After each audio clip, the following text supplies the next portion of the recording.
Bonjour à toutes et à tous et bienvenue à ce nouveau rendez-vous prévention 2025. Alors nous allons patienter quelques instants pour laisser le temps à chacun de se connecter. En attendant, je vous invite à vérifier que tout fonctionne correctement. Est-ce que vous m'entendez bien? Est-ce que la présentation s'affiche correctement à l'écran? Alors, merci de nous confirmer dans le chat situé en bas de votre écran, en bas à droite. Il faut savoir qu'également, ce chat vous permettra de poser toutes vos questions tout au long du webinaire.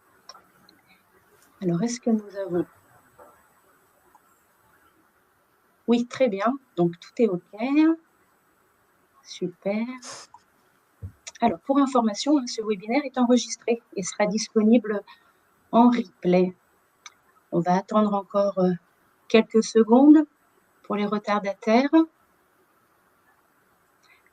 Voilà, écoutez, moi, je vous propose de démarrer.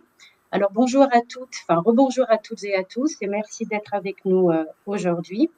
Alors, je me présente, je suis Sabine Curcier, référente prévention au sein de la direction de l'action sociale et sociétale du groupe Apicil pour les métiers de la santé et de la prévoyance.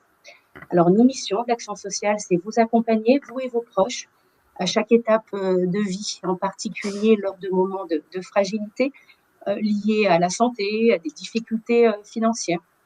Il faut savoir qu'également, nous soutenons des projets sociétaux dans un objectif de faciliter l'accès aux soins, d'accompagner les patients et les proches, favoriser l'inclusion des personnes en situation de handicap et surtout aussi soutenir la recherche médicale. Alors nous, Action sociale, nous sommes engagés dans une démarche proactive et on fait vraiment de la prévention une priorité, avec des actions concrètes que nous proposons toute l'année. Par exemple, en mai dernier, nous avons organisé un webinaire sur l'activité physique, qui est un allié incontournable pour la santé. Il est disponible en replay. En septembre, il y aura une webconférence sur la ménopause. Nous allons consacrer une semaine à la santé mentale du 13 au 17 octobre et sur la prévention des addictions en novembre. Alors, pour découvrir le programme complet, rendez-vous sur notre site monapicil.com, mais je vais vous mettre le lien dans le chat et je vous invite à consulter le programme. Alors, aujourd'hui, nous allons aborder un sujet essentiel, les maladies cardiovasculaires. Alors, saviez-vous qu'une personne sur deux est consacrée sans le savoir? Alors, il est temps d'en parler et de prendre soin de votre santé. Je ne suis pas experte, alors je vais céder la parole au professeur Loja, à Nathalie Réal-Delsart et à Marie Le Goff. Je vous souhaite un très bon webinaire. Merci. Merci Sabine. Bonjour à tous. Ravie d'être avec vous aujourd'hui. Je suis Nathalie Réal-Delsart, directrice des partenariats chez Deuxième Avis. Deuxième Avis, c'est un service qui va vous permettre de prendre l'avis d'un médecin avec un très haut niveau d'expertise sur des sujets de santé sérieux, maladies graves, rares ou invalidantes. Un avis sur dossier en moins de 7 jours. Ce service est inclus dans vos contrats santé grâce à Apicil. Et je suis accompagnée aujourd'hui du professeur Lojar. Alors, professeur, je vais vous présenter. Vous êtes cardiologue, professeur des universités, praticien hospitalier, donc PUPH, au sein de l'hôpital Lariboisière, Saint-Louis, à Paris. Cardiologue interventionnel, spécialisé dans la maladie coronaire et l'angioplastie coronaire. Vous êtes aussi spécialiste de l'insuffisance cardiaque et des cardiomyopathies.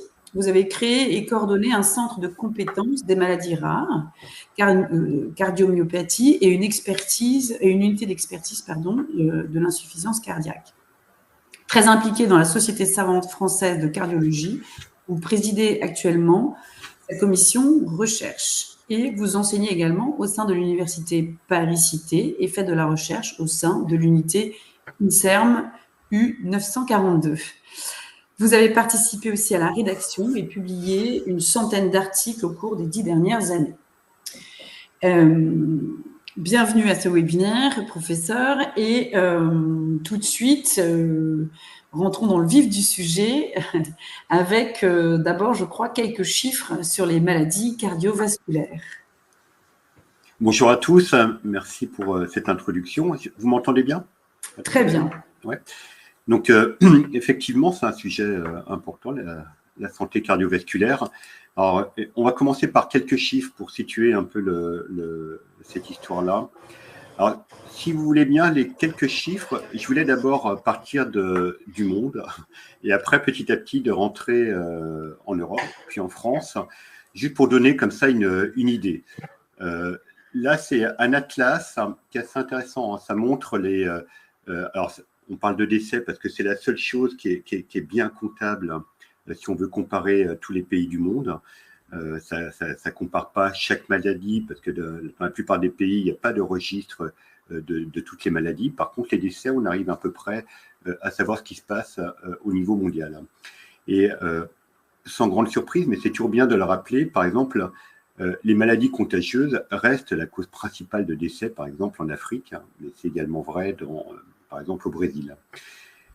Pour ce qui est des maladies cardiovasculaires et des cancers, qui est les deux autres grandes causes de décès dans le monde, vous voyez la distribution. Donc on a l'importance des décès d'origine cardiovasculaire qui est très prédominante, notamment en Asie, également dans le Maghreb maintenant, et puis dans tout ce qui est Amérique du Nord, Europe, où ça c'est évidemment très prévalent. Les cancers sont un peu plus prévalents pour ce qui est de la partie la plus occidentale de l'Europe et par exemple du Canada. Alors, continuer. Toujours en restant à l'échelle mondiale, là vous avez les taux de décès d'origine cardiovasculaire ajustés à l'âge. Et ça montre, alors on va parler des maladies cardiovasculaires en disant que c'est très important en France, etc. Mais c'est simplement quand même pour se rassurer aussi sur le fait qu'on a la chance de vivre dans un pays et dans un environnement, on va dire, européen, la partie occidentale de l'Europe, où finalement les décès d'origine cardiovasculaire ont nettement diminué. Et vous voyez qu'on est dans le vert par rapport à d'autres pays, notamment l'Europe centrale, l'Europe de l'Est et l'Asie, où les décès d'origine cardiovasculaire sont beaucoup, beaucoup plus prévalents que chez nous. On arrive en Europe, vous avez la répartition de l'origine des cancers en rouge, rose, cardiovasculaire, en violet, c'est les cancers, et puis après, vous avez tout un tas d'autres causes. Donc, on voit en gros, c'est un tiers pour le cardiovasculaire et pour le cancer. C'est un peu plus fréquent chez la femme que chez l'homme. Ce n'est pas totalement intuitif, mais c'est vrai que la proportion de décès d'origine cardiovasculaire est plus importante chez la femme que chez l'homme. C'est un peu une découverte des dernières années. On pensait que les femmes, on en parlera après, sont quand même un peu plus à l'abri des problèmes cardiovasculaires que les hommes. Ce n'est pas si simple et ce n'est pas si vrai.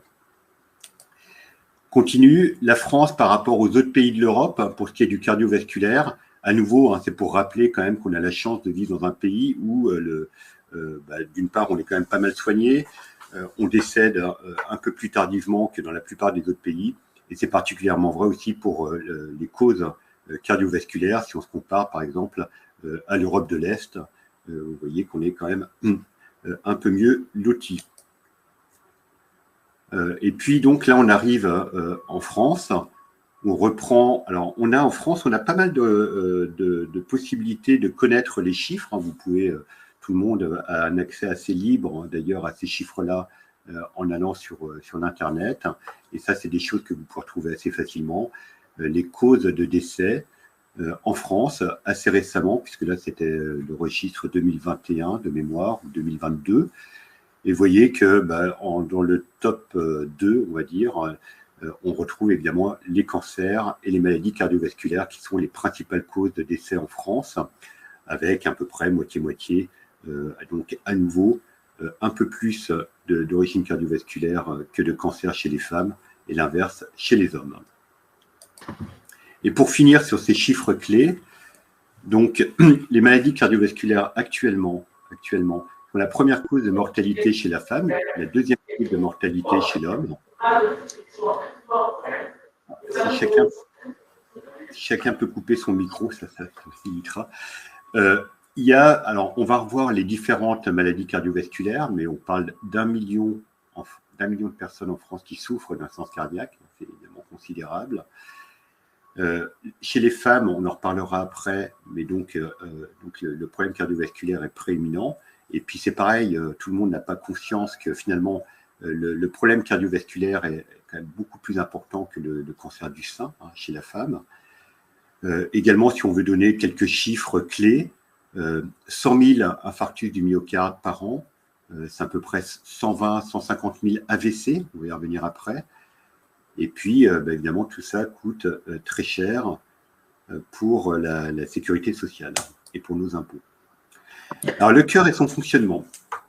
Alors, si vous avez quelques questions très brûlantes, moi, je jette un petit coup d'œil au chat sur la droite et j'essaierai éventuellement d'y répondre, mais de toute façon, on prendra un temps à la fin pour répondre aux questions. On continue ? On continue. On continue. Le cœur et son fonctionnement, alors, racontez-nous. Voilà, quelques mots sur le cœur et son fonctionnement. Alors, vous savez sans doute tous que le cœur, c'est avant tout une pompe constituée de plusieurs cavités. Alors, quand on n'a jamais vu ça, ça peut paraître un peu compliqué. Ça ne l'est pas tant que ça. Ce qui est représenté dans... Alors, là, j'ai mis les 4 cavités. Je pense que vous voyez ma petite flèche qui se déplace sur l'écran. Donc, il y a les 2 oreillettes ou atrium et les 2 ventricules. La circulation droite qui est représentée sur cette petite figure-là en bleu, c'est ce qui, là où le sang veineux va arriver et va repartir du cœur vers les poumons. Et la partie rouge, c'est la partie qu'on appelle aussi la partie gauche. Le sang arrive des poumons dans l'oreillette gauche, va dans le ventricule gauche et va repartir vers les artères, l'aorte, puis toutes les artères. Alors là, il y avait une petite vidéo qui montrait le fonctionnement du cœur, mais bon, qui ne fonctionne pas, mais ce n'est pas très grave. Je voulais rappeler quand même quelques chiffres qui sont toujours... moi, j'aime toujours bien rappeler ces chiffres-là. C'est vrai qu'on ne se rend pas compte à quel point on a au sein de notre thorax une pompe totalement incroyable. Déjà, elle dure, non pas comme un moteur de voiture, elle ne dure pas 20 ou 25 ans, mais elle dure 90 ans, 100 ans, 120 ans. Le volume de sang qu'on a dans un organisme, c'est 5 à 6 litres. Donc, vous voyez, c'est à peu près 7 à 8% de votre poids. À chaque battement cardiaque, le cœur renvoie 10 centilitres. La fréquence cardiaque moyenne, c'est à peu près 70 par minute. Donc, ça veut dire que le cœur éjecte, fait circuler dans l'organisme à peu près 6 à 7 litres par minute. Quand vous rapportez ça à l'échelle de la journée, ça fait déjà 10 000 litres. 10 000 litres que le cœur a pompé chaque jour. Et puis, par exemple, sur une vie de 80 ans, qui représente à peu près 3 milliards de battements cardiaques, ça fait 300 millions de litres de sang qui sont pompés et éjectés. C'est quand même... voilà. Donc, on se rend compte qu'il va falloir prendre soin de son cœur pour qu'il puisse faire tout ce boulot-là le mieux possible. Et bon, au-delà... Ah ouais, donc c'est des chiffres assez impressionnants. Et alors, autour de cette pompe, il y a le système artériel et il y a le système veineux, là, qui est représenté de façon très schématique. Donc, à gauche, c'est en rouge, on représente toujours ça en rouge, c'est le système artériel. Donc, vous voyez, avec le gros tuyau qu'on appelle l'aorte ascendante, l'aorte thoracique qui passe derrière le cœur, l'aorte abdominale. Et après, tout au long de ce passage de l'aorte dans le thorax puis dans l'abdomen, ça envoie des artères, les artères sous-clavières, les artères du bras, les artères fémorales, les artères iliaques, évidemment, les artères cérébrales. Et puis, à chaque artère qui envoie le sang dans les muscles et les organes, il y a une veine qu'on représente toujours en bleu et qui ramène le sang dans le cœur, dans la partie droite qu'on a vue tout à l'heure. Donc ça, c'est très important. Pardon. Le diaporama a disparu, le revoilà. Donc c'est très important, il n'y a pas que le cœur, il y a les vaisseaux. Et souvent, on est malade au niveau cardiovasculaire à cause des vaisseaux, plus qu'à cause du cœur d'ailleurs. Donc il y a à la fois les artères, on l'a vu, qui distribuent le sang, qui sont des vaisseaux souvent avec une petite paroi musculaire qui peut se contracter, et c'est des tuyaux qui sont un peu rigides. Et c'est pour ça que ça donne une pression artérielle qui est à un certain niveau. Le sang circule à un certain niveau de pression, et comme la machine cardiaque, c'est une machine pulsatile, ça envoie une pression avec un pic de pression. Donc, on a la pression maximale qui est la pression systolique. Et puis après, ça redescend. Et on a un niveau de pression minimale qui est la pression diastolique. Et puis après, le sang passe dans des capillaires qui sont un tout petit réseau qui s'affine quand ça passe dans les organes. Et c'est à ce niveau-là que les échanges vont se faire depuis l'intérieur des capillaires vers les organes. Et c'est là où l'oxygène passe, le sucre passe et un certain nombre de métabolites. Et les capillaires, c'est pareil, pour imaginer ça, ça représente 10 à 20 000 kilomètres de circuits capillaires dans chaque organisme. Donc c'est pareil, c'est absolument incroyable. Et après, ça revient dans les veines, où là, il n'y a pratiquement plus de pression, et ça reflue tout doucement.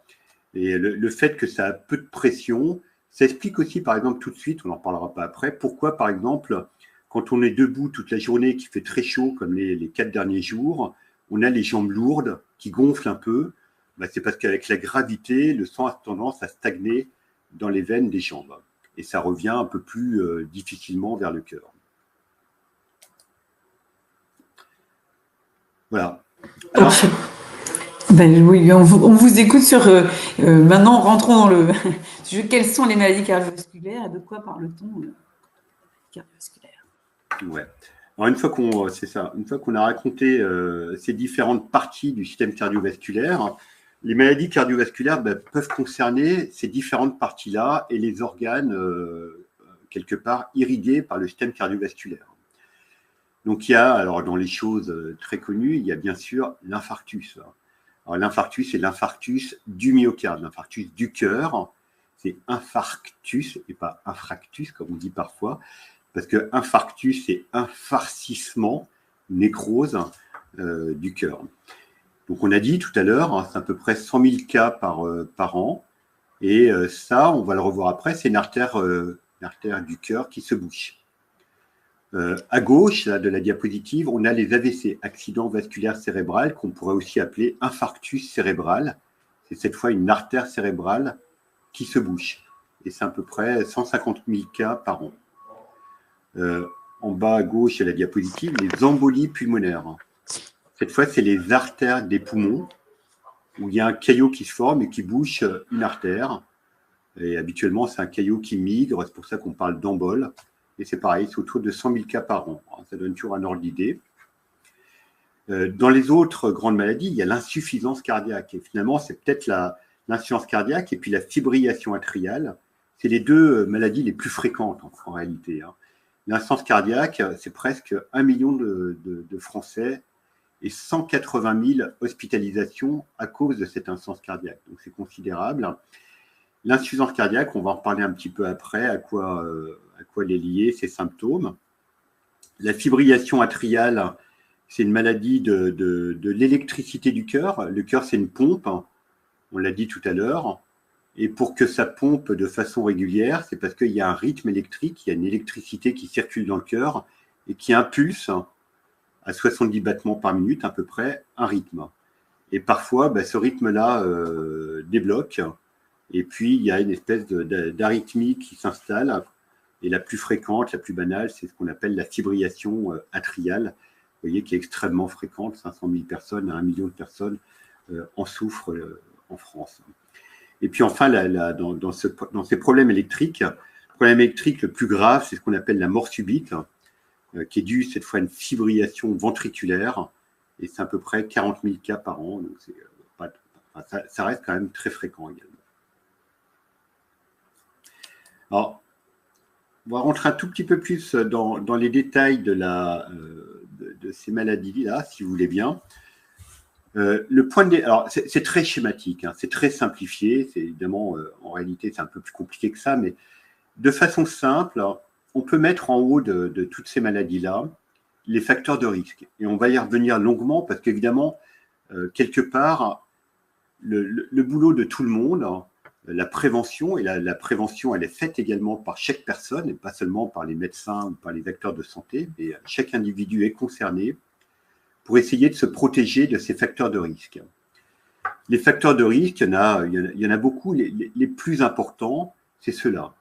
C'est le tabac, l'hypercholestérolémie, le diabète, qui est en grande partie lié à l'obésité, l'hypertension artérielle, qui est elle-même souvent liée à l'obésité, Et puis, il y a souvent une part d'hérédité qu'on a plus ou moins de mal à appréhender.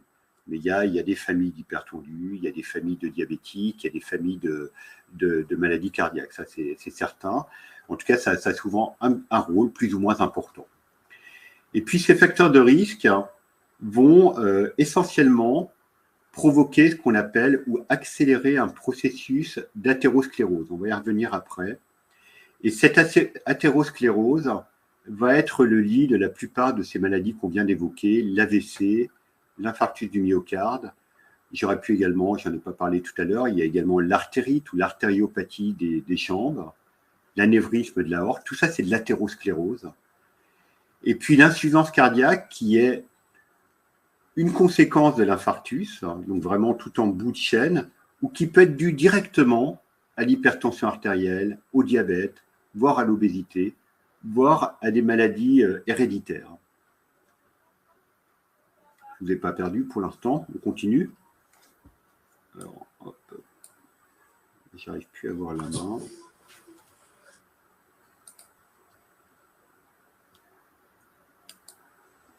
Voilà, je retrouve mes diapositives. Tac, normalement c'est bon. Alors, pour revenir à cette athérosclérose, ça c'est un phénomène qui n'est pas toujours bien compris et qui est important quand même à comprendre. En fait, l'athérosclérose, il y a un côté un peu physiologique. On comprend très bien. On a évoqué tout à l'heure les milliers, les dizaines de milliers, les millions de litres qui passent à travers les artères en permanence. Et évidemment, ça abîme quand même petit à petit ces artères-là. Ça va les épaissir petit à petit. Et de façon un peu physiologique, c'est-à-dire naturelle, avec l'âge, ces artères ont tendance un peu à s'épaissir et à perdre de leur souplesse. Et puis, il y a des petits dépôts de cholestérol qui ont tendance à se former de façon quasi naturelle à partir de 25-30 ans. Alors, on ne les voit pas le plus souvent, et même quand on fait des imageries fines de ces artères, on les voit à peine.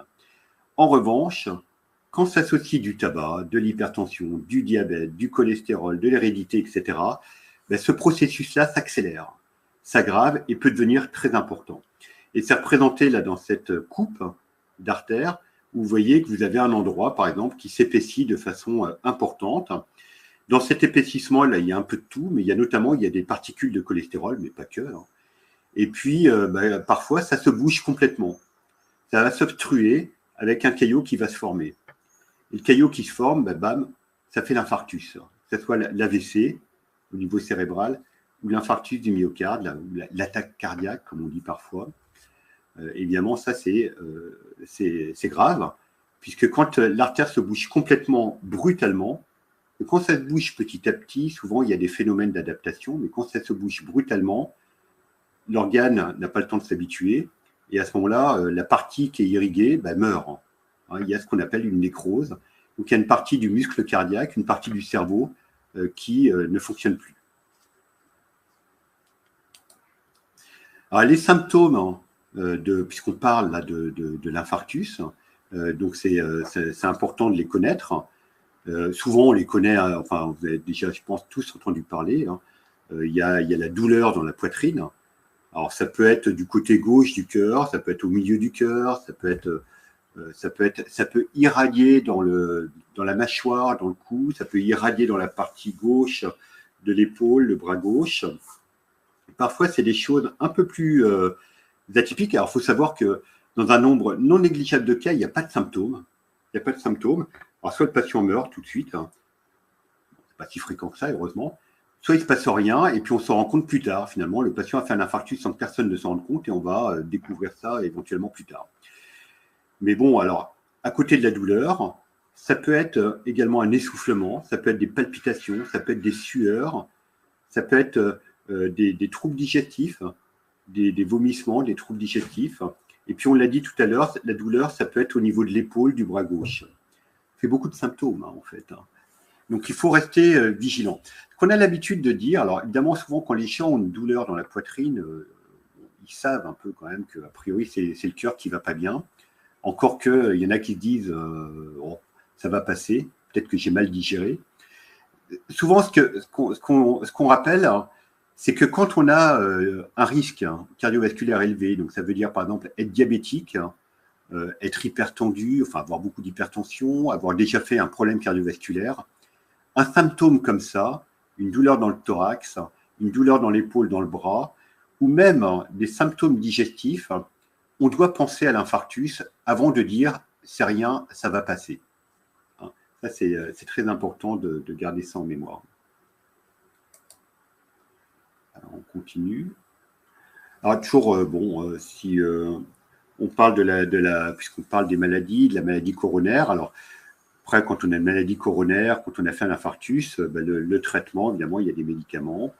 Il y a eu un problème d'artères bouchées. Donc, les artères bouchées, ça se traite. Alors, on ne fait pas appel au plombier, mais on fait appel au cardiologue interventionnel ou au chirurgien cardiaque. Et puis, il y a un certain nombre de traitements. Donc, on peut mettre des stents, des prothèses dans les artères. On peut faire des pontages. On pourra en reparler après si vous voulez. L'AVC, donc c'est pareil, c'est une artère qui se bouche. Alors, cette fois, c'est au niveau du cerveau. Donc, évidemment, les symptômes de l'AVC ne vont pas être les mêmes que ceux du cœur. Alors, ça peut être, selon l'endroit où ça se bouche dans le cerveau, ça peut être la parole. Alors, les neurologues proposent cet acronyme-là, l'acronyme VITE, ce qui est assez intéressant parce qu'on sait que souvent on dit que quand une artère se bouche sur le cerveau, les dégâts deviennent irréversibles à partir de 3 minutes. Alors, pas tout irréversible, mais il peut y avoir des dégâts irréversibles à partir de 3 minutes. Donc, c'est pour ça qu'il faut aller vite.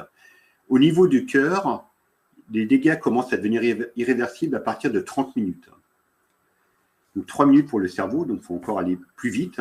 Et vite, c'est V pour une paralysie du visage, par exemple la paupière qui tombe, un œil qui s'ouvre plus bien. I pour inertie d'un membre, un bras, une main, une jambe, la perte de l'équilibre, on a tendance à tomber. T pour trouble de la parole, difficulté à parler, perte du mot. Et puis E, c'est quand il y a ça, on appelle le 15, on ne réfléchit pas. L'insuffisance cardiaque, quelques mots sur l'insuffisance cardiaque, on a dit tout à l'heure, et je pense que vous êtes tous connectés à l'évidence. Vous avez déjà vu évidemment cette campagne de promotion, en tout cas la campagne de l'assurance maladie depuis plus d'1 an, presque 2 ans, autour de l'insuffisance cardiaque. Alors l'insuffisance cardiaque, qu'est-ce que c'est? C'est le cœur, cette pompe qu'on a évoquée tout à l'heure, qui fait plus tout à fait correctement son boulot. Alors soit elle éjecte mal, elle éjecte plus assez de sang, ou soit elle a du mal à bien recevoir le sang à chaque battement, et elle a tendance à s'engorger, et ça fait de l'œdème dans les poumons ou dans les jambes, etc. Alors ça vient souvent après un infarctus, ça vient souvent après une histoire d'hypertension artérielle qui a été mal soignée, ou une hypertension artérielle importante depuis des années et des années. Ça peut être aussi le diabète depuis des années et des années. Mais il y a plein d'autres causes à l'insuffisance cardiaque. Ça peut être par exemple des chimiothérapies. Il y a les chimiothérapies du cancer du sein. Un des effets secondaires, c'est l'insuffisance cardiaque. Ça peut être des anomalies, un certain nombre d'anomalies génétiques, etc. Et puis, dans la campagne de l'assurance maladie, peut-être vous avez retenu l'acronyme EPOF. EPOF, E-P-O-F. E pour essoufflement, P pour prise de poids, O pour œdème et F pour fatigue musculaire. EPOF, c'est assez facile à retenir. Et puis, quand on a ces signes-là, on s'inquiète évidemment. Et on a en plus des moyens assez simples que peut faire votre médecin généraliste. Et notamment, il y a une prise de sang avec un dosage d'un marqueur cardiaque qu'on appelle le BNP ou le NT-proBNP, le BNP comme la banque ou le NT-proBNP. Et ce marqueur-là augmente quand il y a de l'insuffisance cardiaque. Bon, puis après, évidemment, ça va être le boulot du cardiologue de préciser les choses. Donc, signe EPOF, ce n'est pas forcément l'âge, ce n'est pas forcément parce qu'on est obèse, ou ce n'est pas forcément parce qu'il fait trop chaud, ou parce que je suis fatigué. Ça peut être autre chose, et notamment ça peut être de l'insuffisance cardiaque. Surtout si on a d'autres problèmes en amont, comme ceux qu'on a évoqués tout à l'heure. Voilà pour un peu le portrait de ces différentes maladies. Alors après, il y a deux autres choses qu'on va aborder. Il y a le problème homme versus femme. Donc ça a été proposé un peu dans ce webinaire. C'est vrai que c'est des choses, en tout cas, moi, quand je faisais mes études de médecine, quand j'étais en tout cas jeune médecin, c'est pas quelque chose dont qu'on évoquait, quoi. Homme ou femme, c'est pareil. C'est pas trop le problème. On s'est rendu compte avec le temps que c'est pas si simple, qu'il y avait des spécificités, et notamment pour ce qui était du cardiovasculaire, que les femmes étaient entre guillemets maltraitées. Alors c'est un peu, il y a un côté peut-être un peu mode de dire tout le temps ça, mais c'est assez vrai, dans le sens où notamment, par exemple, on l'a évoqué tout à l'heure dans les chiffres, alors même qu'on aurait pu penser que les femmes avaient moins de problèmes cardiovasculaires que les hommes, ben on se rend compte que c'est pas vrai. Et qu'actuellement, finalement, c'est plutôt les femmes qui commencent à avoir plus de problèmes cardiovasculaires que chez les hommes. Donc c'est quand même un souci. Et vous voyez, par exemple, là, dans ces chiffres, alors même que chez les hommes, le taux d'infarctus a tendance à reculer, chez les femmes, ça a tendance plutôt à progresser. Alors, comment expliquer ça? Alors là, je ne sais pas si on voit très bien la diapositive, hein, parce que si vous avez des petits écrans, je ne suis pas certain que vous allez voir grand-chose. Oui, c'est ça. Peut-être nous la commenter, parce que c'est vrai que ce n'est pas écrit en énorme. Ouais. Bon, après, c'est quelques chiffres. Il y a une espèce de verbatim, et puis c'est quelques chiffres pour évoquer cette problématique chez les femmes. Alors, c'est un verbatim un peu qui a été fait par des femmes, mais c'est vrai que certaines d'entre vous probablement se reconnaîtront là-dedans. Alors, par exemple, sur le fait qui explique pourquoi il y a plus de soucis chez les femmes, c'est que les femmes se préoccupent davantage de la santé de leurs proches que de la leur. Et peut-être que certaines d'entre vous diront « Ah bah oui, c'est vrai ». Et 80% disent ça. Et souvent, 70% des femmes estiment qu'être en bonne santé, c'est ne pas être malade. Bon, voilà, si je suis pas si j'ai pas une grosse maladie, c'est que finalement, ça va. 85% des femmes pratiquent l'automédication. Et je pense que vous reconnaîtrez là-dedans. 77% des femmes repoussent la consultation, notamment au niveau cardiovasculaire. A priori, une femme, ça ne doit pas être malade du cœur. Voilà. 38% des femmes font des bilans de santé périodiques. On est loin d'être à 100%. 42% des femmes ne font pas d'examen du cœur. Et enfin, les femmes ont tendance à minorer les facteurs de risque. Par exemple, on évoquait le surpoids, la fatigue, etc. Et enfin, 80% des femmes méconnaissent les symptômes d'un infarctus féminin. Alors, pourquoi d'un infarctus féminin? L'infarctus féminin, il n'est pas non plus fondamentalement différent de l'infarctus de l'homme. Ça reste une artère coronaire qui se bouche. Et quand même, assez souvent, la femme, quand elle fait un infarctus, elle a mal au cœur aussi. Mais il y a plus souvent que chez les hommes, des symptômes qui peuvent être différents. Et c'est aussi une des raisons pour lesquelles l'infarctus chez la femme est soit négligé, soit pris en charge plus tardivement. Et les symptômes qu'on trouve plus souvent chez la femme que chez l'homme, on en a parlé un petit peu tout à l'heure, c'est les symptômes digestifs, les sueurs, une fatigue inhabituelle ou un étourdissement. Alors évidemment, ça peut être aussi une douleur à nouveau, mais ça peut être des symptômes plus atypiques. D'accord? Et puis, pour revenir sur les facteurs de risque de la femme, alors il y a évidemment tous les facteurs de risque habituels, mais il y a aussi des facteurs de risque liés à la femme. Donc, ça va être lié à quoi? Les règles précoces, avoir eu ces règles très tôt, c'est un facteur de risque. Avoir une ménopause précoce, c'est un facteur de risque. La contraception, ça augmente un peu le risque. D'avoir fait de l'hypertension quand on était enceinte, ça augmente le risque de faire plus tard des problèmes cardiovasculaires. Donc, beaucoup de petits... Alors, ce n'est pas des facteurs de risque majeurs, mais c'est des facteurs de risque qui aggravent. Il faut en avoir un peu conscience. Quand on est obèse, diabétique, hypertendu, et qu'en plus, on a une ménopause précoce, et qu'en plus, on avait fait de l'hypertension pendant sa grossesse, ça aggrave un peu son risque cardiovasculaire. Et puis, évidemment, il y a d'autres choses qui sont un peu plus difficiles à bien cerner. il y a la précarité économique, l'isolement social. Je pense que peu d'entre vous, là, ici, sont concernés. Mais on sait très bien, hein, évidemment, que d'être isolé, de ne pas avoir beaucoup de moyens, etc., ça aggrave les choses. Le stress, hein, c'est quelque chose qu'on a du mal à appréhender, mais on se rend compte quand même que le stress, c'est un vrai facteur de risque.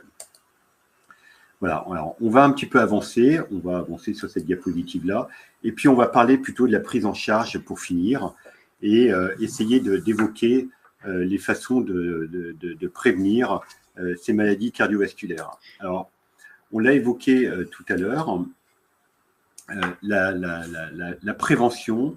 La prévention, c'est la prise en charge des facteurs de risque.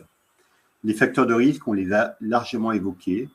C'est le diabète, l'obésité, le tabac, l'hypertension artérielle, et puis l'hypercholestérolémie, l'hérédité, l'âge et le fait d'être un homme ou une femme. Alors, il y a des choses sur lesquelles on ne pourra rien changer, d'être un homme ou une femme, a priori, enfin, c'est quand même plus difficile.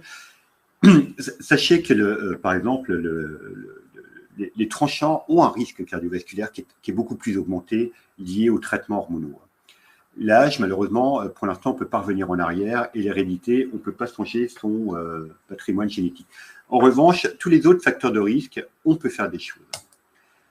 Cette diapositive vous rappelle également quelques définitions. Je pense que la plupart d'entre vous, enfin, vous les connaissez déjà, ces définitions, ce ne sont rien de mystérieuse.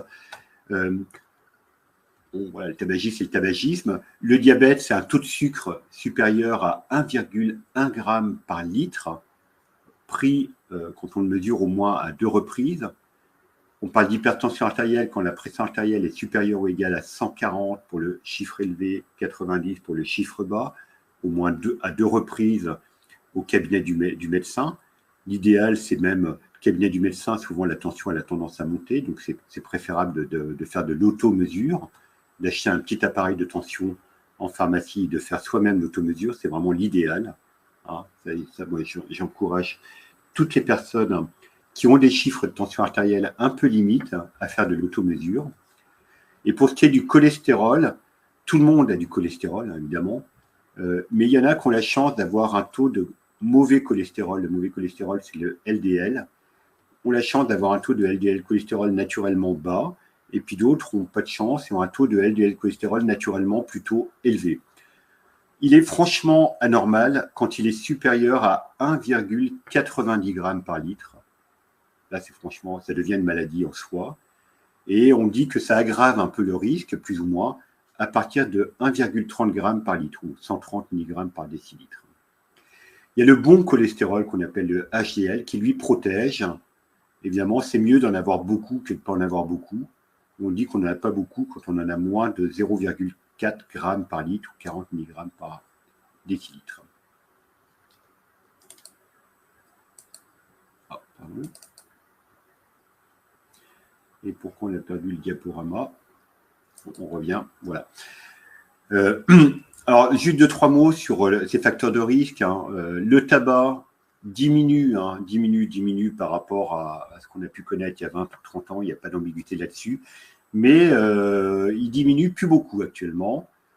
Il réaugmente chez les jeunes, notamment chez les femmes jeunes.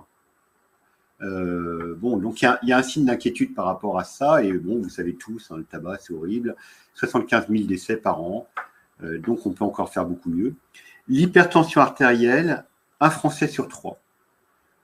Alors, c'est vrai que c'est ambigu quand on dit ça. Hein. Est-ce que c'est vraiment, est-ce que c'est normal qu'un Français sur 3 est malade, hein? Oui et non. Alors, en fait, le risque cardiovasculaire augmente avec le niveau de pression artérielle. Et il y a bien un moment donné où il a fallu définir un seuil où on parlait d'hypertension artérielle. Et bon, voilà, il a été défini à partir de 140-90. Et donc, on considère qu'il y a 1 Français sur 3 qui a plus de 140-90, où on va parler d'hypertension artérielle et où il est de bon ton d'essayer de diminuer cette pression artérielle pour essayer de diminuer le risque cardiovasculaire. Cette hypertension artérielle, elle est favorisée par l'obésité, par l'alcool, le stress, la sédentarité, le fait de manger trop de sel, les troubles du sommeil, l'apnée du sommeil, par beaucoup de choses. L'hypercholestérolémie, donc on en a parlé tout à l'heure, c'est un taux de LDL cholestérol trop élevé, avec une valeur seuil qui est autour de... Alors, habituellement, en fait, dans les recommandations françaises, elle est à 1,6 g par litre. Et ça représenterait, vous voyez, beaucoup de Français. Et puis, enfin, le diabète de type 2, qui est réellement un problème lié à l'obésité et la malbouffe. Donc, on voit que c'est quand même des facteurs de risque, peut-être à part l'hypercholestérolémie, qui n'est pas tant lié à la nourriture que ça. En revanche, tout le reste, vraiment, il y a un gros effort qui peut être fait par tout un chacun. Et puis, on peut apprécier ce risque cardiovasculaire de plusieurs façons, parce que quelque part, plus vous avez de risques, plus vous avez de facteurs de risque, évidemment, plus vous augmentez votre risque cardiovasculaire et vous l'augmentez de façon exponentielle. Ce n'est pas un facteur de risque plus un facteur de risque égale 2, un risque, on va dire, multiplié par 2. C'est un facteur de risque plus un facteur de risque. Le risque cardiovasculaire est multiplié par 3. 3 facteurs de risque, le risque cardiovasculaire va être multiplié par 9, etc. Alors, c'est pas tout à fait vrai ce que je vous raconte, mais c'est pour vous donner une idée. Et en France, les recommandations proposent d'utiliser une grille qui s'appelle le score. En fait, le nom, c'est score, qui a été proposé par la Société européenne. Alors, il y a plusieurs grilles qui sont adaptées au fait qu'on soit un homme ou une femme et qu'on vive dans la partie ouest de l'Europe ou pas. Donc, nous, on est dans la partie ouest de l'Europe, qui est la partie à plus faible risque. Et vous voyez, vous avez une grille qui est adaptée en fonction de l'âge, ici, en fonction du taux de cholestérol total, vous avez le chiffre, en fonction du fait d'être fumeur ou pas fumeur, d'être un homme ou d'être une femme, et puis en fonction du niveau de pression artérielle. Et puis là, vous avez un code couleur. Quand c'est dans le vert, parfait. Quand c'est dans le jaune, ça commence à être moins bien. Et puis évidemment, quand on est rouge, et a fortiori rouge aubergine, votre risque cardiovasculaire devient très élevé. Et évidemment, c'est là où les mesures de prévention deviennent absolument importantes. Ces mesures de prévention, on peut en discuter, mais il y a énormément de bon sens. Il peut y avoir des fausses croyances, alors je ne sais pas forcément lesquelles, on peut en discuter. Bouger davantage, tout le monde a bien compris ça. Le bouger davantage, qu'il faut retenir, c'est bouger le plus souvent possible. Le plus souvent possible. Ce n'est pas faire son footing une fois par semaine, mais essayer de faire des choses quotidiennement, si possible, le plus souvent possible. C'est plusieurs fois par semaine. Et la règle, c'est 30 minutes. L'OMS recommande de faire 10 000 pas. Vous avez tous un smartphone, etc. Donc, vous avez tous une application qui compte votre nombre de pas. Essayez de monter le maximum d'escaliers à chaque fois qu'il y a des escaliers qui se présentent, quand on n'a pas de problème de handicap physique. D'essayer de rester debout quand on prend le bus, quand on prend le métro, plutôt que de s'asseoir tout de suite. Quand on est au bureau, maintenant, ça développe beaucoup. D'essayer de ne pas être sur un gros fauteuil comme moi, mais d'être au contraire sur plutôt des petites chaises un peu dures, voire sur des selles. Voilà. Au niveau de la nourriture, boire beaucoup d'eau, manger. C'est surtout le sucre le problème. C'est plus le sucre que le gras. Le sel aussi, il faut éviter de trop saler, mais vraiment l'ennemi, c'est le sucre. Et le sucre, on le retrouve évidemment dans le sucre, enfin tout ce qui est sucré de façon évidente, les sodas, etc. Mais également dans tout ce qui est alimentation transformée, parce qu'on transforme avec des trucs sucrés. Et puis on peut revoir ça. Je finis parce qu'il faut laisser du temps un petit peu aux questions. Et puis également, et ça c'est plus difficile, évidemment, c'est réduire son stress. Et ça, on ne peut pas toujours, par exemple, quand on a un travail, on ne peut pas toujours dire à son employeur arrêtez de me stresser, etc. Mais c'est une réflexion un peu collective, une réflexion individuelle. Comment faire en sorte que je puisse être moins stressé. Donc, on en parle souvent, c'est de se déconnecter. Réduire son stress, c'est bien dormir. Et ça, c'est très important. On l'oublie. On sait qu'on a perdu à peu près 2 heures de sommeil au cours des 20 dernières années, qui sont liées au téléphone, au smartphone, qui sont liées aux écrans, hein, tout le monde sait ça. Donc il faut essayer de redormir un peu davantage, essayer de se fixer des règles pour dormir le plus souvent possible dans la semaine avant 11 heures. Et puis d'essayer d'avoir 8 heures de sommeil au moins 5 fois par semaine. Très important. Avoir des activités de sociabilisation, c'est extrêmement important. D'essayer de continuer à garder des contacts. Alors ça peut être via certaines applications, et avoir des contacts en chair, en os, encore mieux. Donc il y a tout un tas de choses par rapport à ça pour réduire son stress et améliorer son sommeil qui vont indirectement agir sur votre niveau aussi de pression artérielle et sur le reste. Donc voilà. Et souvent, alors, c'est ma dernière diapositive. Hein. Donc que faire? Oui, parce que c'est vrai qu'il y avait aussi cette diapositive-là prévue dans le fil conducteur. Que faire en cas de symptômes? Alors les anglo-saxons ont proposé une règle des chiffres qui n'est pas encore appliquée en France, c'est connaître soi-même son risque cardiovasculaire. Et si je vous posais la question à chacun d'entre vous, est-ce que vous connaissez vous-même votre risque cardiovasculaire? On l'a vu tout à l'heure, hein. On a vu qu'il y avait des facteurs de risque. Donc ça, théoriquement, chacun devrait connaître ses facteurs de risque, passer 45 ans, ou a fortiori 50 ans. Et quelque part, vous pourriez connaître votre risque si vous êtes dans le vert, le jaune, l'orange, le rouge ou l'aubergine. Savoir écouter ses symptômes. Et puis, on les a évoqués tout à l'heure, certes brièvement. Et si vous avez des symptômes, savoir que c'est des symptômes qui ne paraissent pas très inquiétants, on peut toujours aller voir son médecin. Mais si on a une vraie inquiétude, il vaut mieux appeler le 15 par excès que par défaut. Et en face du 15, il n'y a pas forcément une ambulance qui se déplace tout de suite, mais vous avez déjà une personne qui est habilitée, qui a l'habitude de reconnaître ces symptômes-là, qui vous posera quelques questions et qui verra si qui mesurera le degré de danger immédiat ou pas.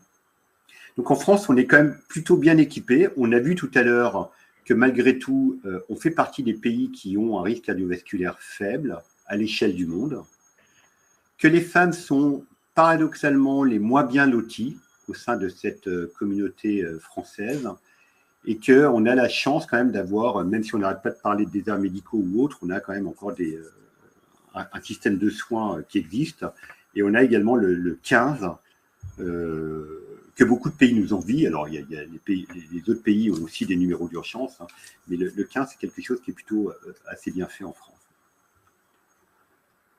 Voilà, un grand merci. Voilà, on va prendre les questions. Est-ce que Marie, tu es avec nous pour nous donner les premières questions? Non, on ne t'entend pas, Marie. Je pense que ton micro n'est pas... C'est bon? Vas-y. Oui, ça y est, on t'entend. Oui, ok. Bonjour tout le monde. Alors, vous êtes nombreux à avoir posé des questions. Alors, il y a des cas un petit peu particuliers. On va peut-être pas pouvoir y répondre aujourd'hui. Pour ces personnes-là qui ont des sujets personnels et qui ont besoin de réponses, vous pouvez aussi faire une demande sur deuxième avis. Voilà, avec votre dossier médical pour avoir une réponse sur votre cas spécifique. Je vais traiter une question d'ordre plutôt général. Alors, on a eu des questions sur certaines maladies cardiovasculaires et notamment sur, je reprends mes notes, sur la myocardiopathie. Est-ce que ça fait partie des maladies cardiovasculaires, docteur? Oui, complètement. On ne dit pas myocardiopathie, on dit cardiomyopathie. Donc cardio, le cœur, myopathie, maladie du muscle. Donc c'est une maladie du muscle cardiaque. Et en principe, on parle de cardiomyopathie chez les personnes qui n'ont pas d'histoire d'infarctus, d'hypertension ou autre. Et souvent, ça réfère à des maladies héréditaires. Des maladies héréditaires ou certaines maladies musculaires dues à par exemple, aux chimiothérapies, à des toxiques, à des choses comme ça, ou à des maladies inflammatoires. Donc, ça fait partie des maladies cardiovasculaires. Ok. On a une question sur la mort subite. Vous avez parlé de mort subite au début, en fait, des slides. Et il y a une question sur le fait, est-ce que c'est quelque chose qui touche plutôt les bébés ou en fait, ça peut toucher tout le monde? Alors non, il y a la mort subite du nourrisson, qui est un truc totalement à part. Et après, une fois que le nourrisson n'est pas mort, le risque de mort subite, il apparaît plutôt à partir chez les jeunes adultes jusqu'aux personnes âgées. On parle de mort subite, hein, c'est une définition qui est un peu bizarre. Hein. On parle de mort subite quand il n'y avait pas eu de symptômes, quand on n'est pas capable de savoir qu'il y avait eu des symptômes dans les heures qui ont précédé. C'est quelqu'un qui pouvait peut-être avoir des facteurs de risque, mais qui n'avait pas d'écrit de douleur, de palpitation dans les heures qui ont précédé, dans les jours qui ont précédé, et qui meurt brutalement. Et c'est pour ça qu'on parle de mort subite. Une fois sur deux, chez l'adulte de plus de 50 ans, c'est dû à un infarctus du myocarde, qui tout de suite provoque une mort par fibrillation ventriculaire. Et une fois sur deux, c'est autre chose. Alors, ça peut être des cardiomyopathies, chez des sujets jeunes, par exemple, ou ça peut être tout un tas d'autres pathologies. Très important, mort subite, c'est 40 000 personnes. Premier geste à faire, défibrillateur semi-automatique, et il y en a un peu partout, il n'y en a pas assez évidemment. Donc c'est très important que tout le monde sache faire les gestes de premier secours, et je suis sûr qu'autour de cet écran, beaucoup ne le savent pas, et savent qu'il y a des défibrillateurs semi-automatiques qu'il faut être capable d'utiliser. Donc, essayez de vous renseigner, de vous former à ces gestes de premier secours. Alors, justement, docteur, on avait quelqu'un qui était formateur en secourisme, mais il se demandait quelles sont les priorités à signaler, en fait, en cas de maladie cardio. Comment faire en cas d'arrêt, c'est ça ou... Quelles sont les priorités, en fait? Qu'est-ce qu'il faut garder en priorité? Qu'est-ce qu'il faut... comment on... Alors la question est un peu vague, mais si la question c'était le côté un peu secouriste, évidemment, il faut que le patient survive. Donc, priorité, c'est appeler au secours. Donc, il ne faut jamais être tout seul pour secourir un patient. Vérifier qu'il est effectivement, qu'il n'y a plus de pouls, qu'il ne respire plus. Et à ce moment-là, commencer à appliquer un massage et appeler le 15. Et puis essayer de voir s'il n'y a pas un défibrillateur autour. Donc, quand on est dans un gymnase, dans un stade, quand on est dans une gare, appeler au secours pour que quelqu'un aille chercher un défibrillateur automatique. Et puis, en attendant, on masse. Voilà, on ne réfléchit pas, on masse. Et on masse fort, 70, 80 par minute et fort. Ok. J'essaie de regrouper les questions, mais j'ai deux questions du coup. Alors, une personne qui souffre de diabète et une personne qui a une personne qui a du cholestérol, et ces personnes-là ont l'impression d'avoir un rythme de vie complètement adapté en suivant bien toutes les recommandations, tout ça. Et malgré ça, elles ont quand même des problèmes liés à ces maladies-là, que ce soit infarctus, que ce soit... Et donc, comment ça se fait qu'en essayant de suivre scrupuleusement toutes les bonnes pratiques, on s'en sort sûr. pas. Pour ce qui est je vous l'ai dit, hein, pour l'hypercholestérolémie, il y a vraiment une grosse partie qui est liée à l'hérédité. Hein.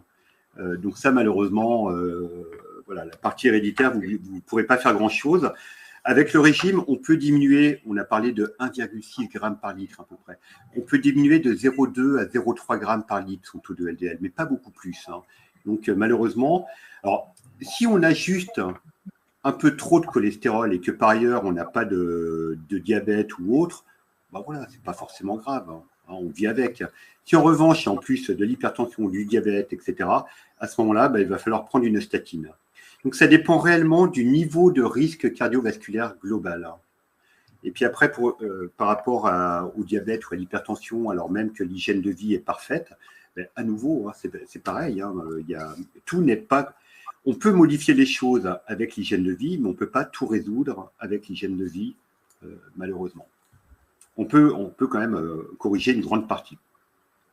Tu vois, dans les petites questions moi, que j'ai vu passer sur le chat, il y avait des trucs qui me paraissaient aussi très intéressants. Par exemple, une personne a posé la question du score calcique. Donc ça, c'est vrai que c'est intéressant parce que c'est de plus en plus utilisé. Le score calcique coronaire, c'est une espèce de radio qu'on fait dans un scanner. En fait, on met la personne dans le scanner, mais ce n'est pas un vrai scanner, ça va faire juste une radio et ça va quantifier la quantité de calcium au niveau des artères coronaires. Et ça donne un score calcique coronaire qui augmente son augmentation traduit l'existence de plaques d'athérosclérose. Donc, plus le score est élevé, plus il y a de plaques d'athérosclérose. Et donc, ça précise un peu le risque cardiovasculaire.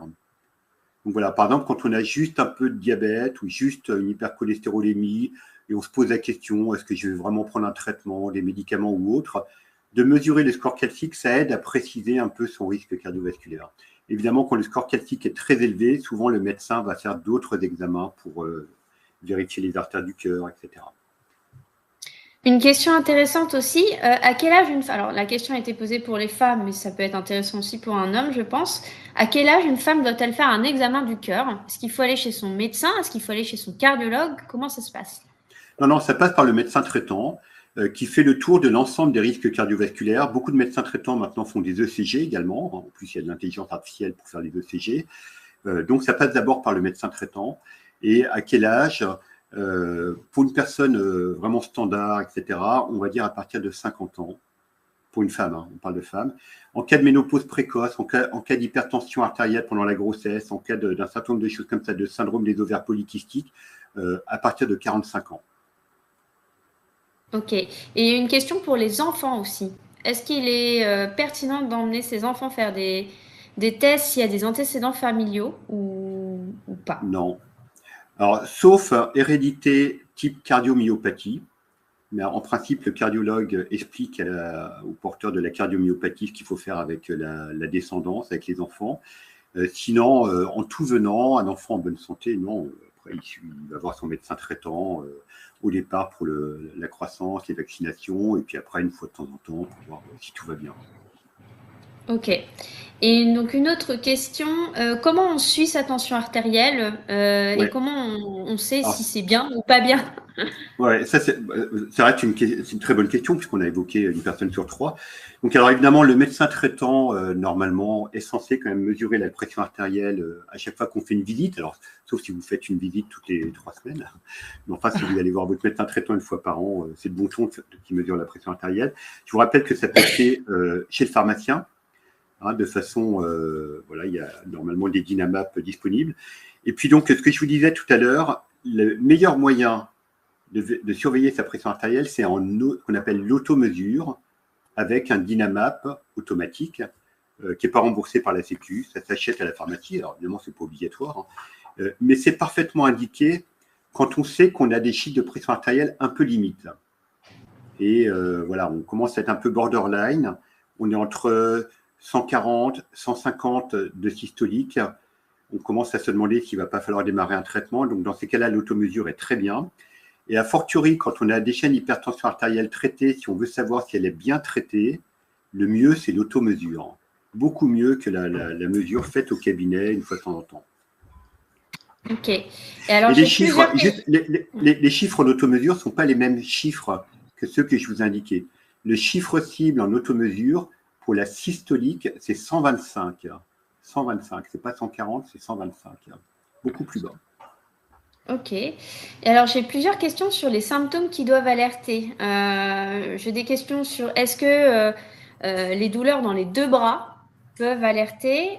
Comment on différencie une douleur cardiaque d'une douleur intercostale? Et est-ce que les douleurs dans le dos peuvent alerter aussi? Voilà. Oui. Les douleurs dans le dos peuvent être liées au cœur.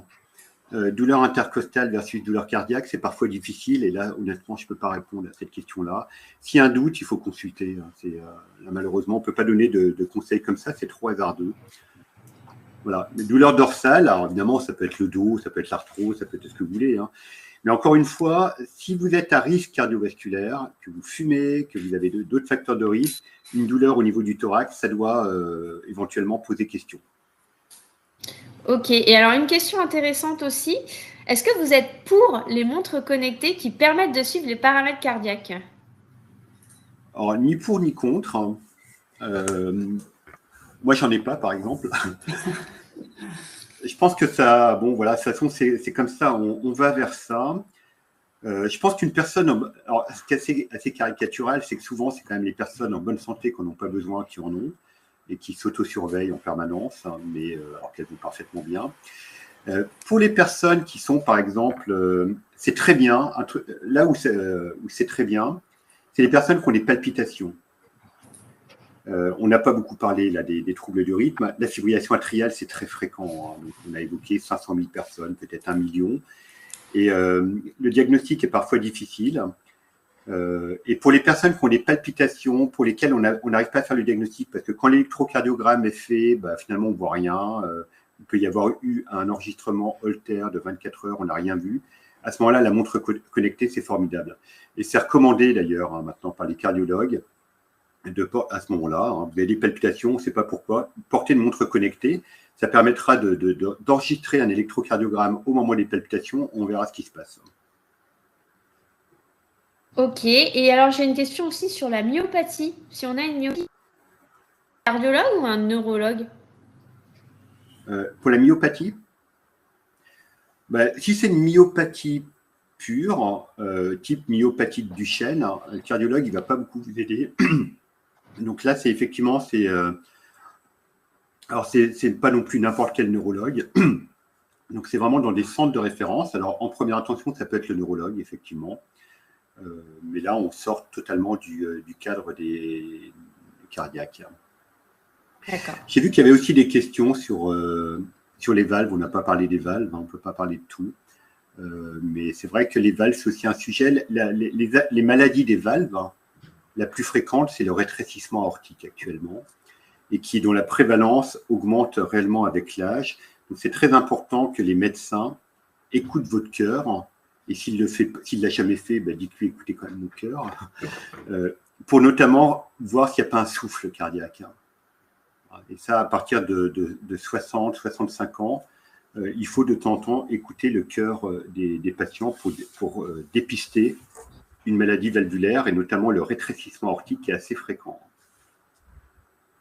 Ok, et alors un score, les dernières questions, bon, désolée, j'essaie de condenser, mais on ne pourra peut-être pas tout poser. Un score calcique alarmant, c'est à partir de combien? Alors ça dépend de l'âge, ça dépend du sexe. Voilà. Donc un bon score, c'est un score à 0. Donc là, c'est parfait. Ou un score inférieur, on va dire, à 50, 100, c'est rassurant. Et après, au-delà de 100, ça dépend un peu de l'âge, du sexe, etc.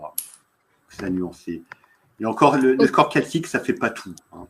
C'est un argument qui dit le risque cardiovasculaire, il est quand même probablement un peu plus augmenté. Et là, il y a peut-être une alerte pour aller un peu plus loin dans les examens. Ok, et alors peut-être dernière question du coup. Des questions, on a parlé, donc est-ce qu'on peut vivre avec une hypertension un peu plus élevée? Est-ce que c'est ok et deuxième question, la tension pas assez, enfin trop basse, est-ce que c'est grave aussi? Enfin, est-ce qu'il faut y faire attention? Voilà. Alors, à nouveau, on peut vivre avec une hypertension artérielle, on peut vivre en fumant comme un pompier toute sa vie, etc. Hein. Simplement, ces facteurs de risque aggravent le risque de survenue d'une complication. Hein. Donc évidemment, on peut vivre normalement, mais on a plus de risques de faire des problèmes. Et pour la pression artérielle, c'est une question très intéressante. On a une courbe en U, alors qui est surtout donc, le risque augmente quand la pression artérielle augmente de plus en plus.